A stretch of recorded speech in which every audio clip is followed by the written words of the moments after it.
وہ بے چینی سے ٹہلتے ہوئے اپنے سوالوں کے خود ہی جواب دینے لگی تھی۔ لیکن جب اسے تمہاری ساری سچائی پتہ چلے گی تب وہ کیا تمہیں معاف کرے گا؟ اس بات پہ تو وہ بالکل ہی چپ ہو کر رہ گئی تھی۔ شاید نہیں، لیکن تب تک میں اسے خود سے محبت کرنے پر مجبور کر دوں گی کہ وہ میرے بنا رہ ہی نہ سکے۔ ابھی وہ سوچوں کا تانا بانا بن رہی تھی کہ احان روم میں داخل ہوا تو وہ نور بھاگتے ہوئے اس کے سینے سے جا لگی اور رو دی۔ احان کو اس کی یہ حرکت سمجھ نہیں آئی، اسے اچانک سے ہوا، لیکن اس کا یوں گلے لگنا اسے ایک آنکھ نہیں بھایا تھا اور اسے بازو سے پکڑ کے پیچھے کی طرف جھٹکا۔ کیا بدتمیزی ہے یہ، وہ غصہ ضبط کرتے ہوئے بولا تھا۔ بیوی ہوں آپ کی، حق ہے آپ پہ میرا، آپ کیوں خود سے دور کرتے ہو مجھے؟ وہ روتے روتے بولی تھی۔ کیا مطلب اس بات کا، کیا کہے جا رہی ہے؟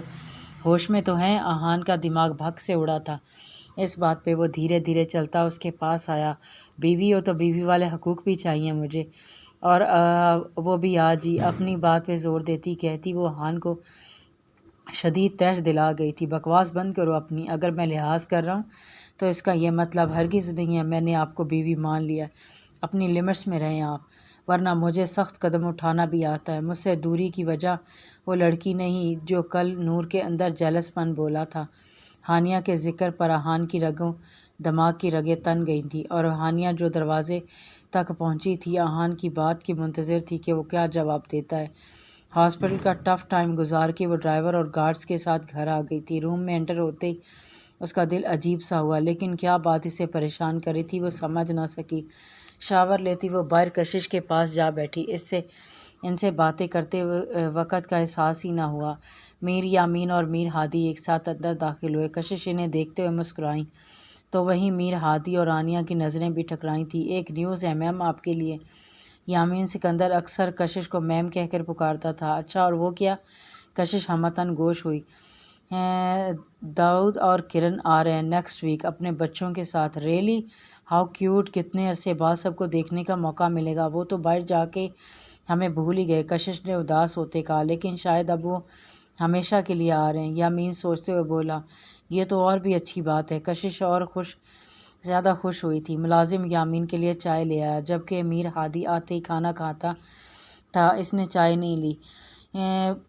ممو کھانا لگا دو، میں آ رہی ہوں۔ اور ہاں دادا جی پرہیزی کھانا کھا چکے ہیں، انہیں دودھ کا گلاس لازمی دیجیے گا۔ ملازم کو ہدایت دیتی وہ اب میر ہادی کی طرف مڑی تھی۔ بیٹا آپ فریش ہو جائیں پھر کھانا کھاتے ہیں۔ کشش کے کہنے پر میر ہادی سارے ثابت میں ہلاتا اٹھا اور آپ ذرا روم میں آئیں، دھیرے سے آنیہ کے کان میں کہتا وہ اٹھتا روم کی جانب بڑھ گیا تھا۔ آنیہ کو دل ہی دھڑکا اٹھا تھا۔ میر ہادی کے پیچھے آتے وہ سوچوں میں گم تھی کہ آخر کیوں بلایا اسے ایسے۔ جی روم میں آتے ہی وہ بہت سادہ انداز میں دریافت کیا، آپ کا موبائل کہاں ہے؟ ماتھے پہ بل ڈالے پوچھا، مجھے نہیں پتہ، کل آپ کو دیا تھا، اس کے بعد سے دیکھا نہیں۔ آنیہ سوچتے ہوئے بولی۔ میر ہادی نے آگے بڑھ کے دراز سے موبائل نکال کر اس کے سامنے کیا۔ ایک بار آپ دیکھ لیتی تو یہ نوبت نہ آتی۔ آپ کو پتہ ہے کتنی کالز کی میں نے آج، کتنا پریشان ہو گیا تھا۔ آپ کے ہاسپٹل کا نمبر بھی نہیں تھا پاس، اور ہاں ایک اور بات کا نمبر بھی نہیں تھا پاس کہ وہاں سے آپ کی خیریت پوچھ لیتا۔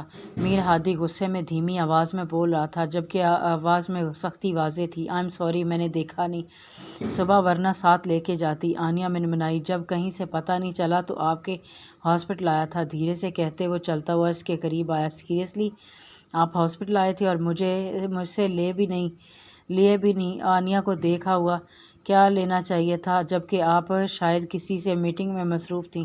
میر ہادی نے اب کی بار طنز کیا تھا۔ میٹنگ؟ آنیہ یاد کرنے لگی، پھر اسے بہت جلدی یاد آیا وہ ڈاکٹر فرحان سے کوئی کیس ڈسکس کر رہی تھی۔ اوہ ہاں، لیکن وہ میٹنگ آپ سے زیادہ ضروری نہیں تھی میر ہادی، آپ سب سے زیادہ ضروری ہیں۔ اپنی رو میں وہ روانوی سے بولتی چلی گئی تھی، جبکہ اس کے الفاظ پہ میر ہادی دل پہ ہاتھ رکھے اور اسے دیکھے گیا تھا۔ اپنے کئی الفاظوں کا احساس ہوا تو فوراً سے اسے پلکیں بھاری ہوئی تھیں۔ وہ میں آنیہ سے بات ہی نہیں بن پائی تھی۔ آپ بھی اتنا ہی ضروری ہیں میرے لیے جتنا یہ سانسیں۔ کہتے ہوئے میر ہادی نے آنیہ کی کمر میں ہاتھ ڈالے سے خود سے قریب کیا کہ آنیہ لرز سی گئی تھی۔ وہ میر ہادی سے ایسی قربت کی خواہش مند تو تھی لیکن امید نہ تھی۔ میر اس کی طرف بامشکل دیکھتے وہ زیر لب کہتے ہوئے آنکھیں موند گئی تھی،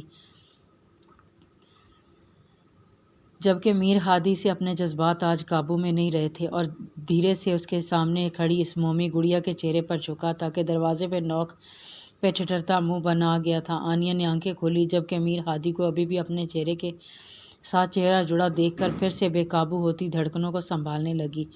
دروازے پہ پھر سے نوک ہوئی تھی۔ باہر کوئی آنیا دروازے کی طرف اشارہ کرتے ہوئے بولی، لیکن میر ہادی اپنی پیاس بجھاتا ہی پیچھے ہٹا تھا۔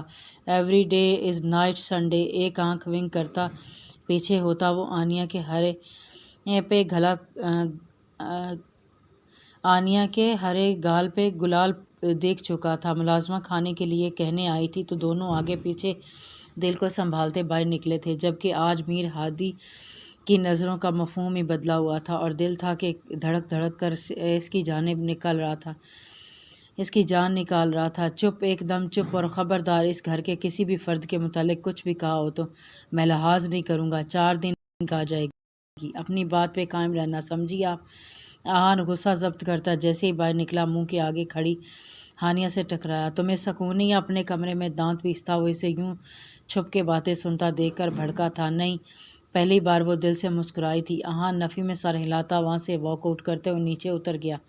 ارے بات تو سنو، تم سے کچھ کہنا تھا، وہ بھی پیچھے لپکی، جبکہ نیچے پہنچتے ہی اپنے کمرے میں داخل ہوتے ہی زور سے ہانیہ کے منہ پہ دروازہ بند کیا تھا کہ وہ ایک دم پیچھے ہٹی۔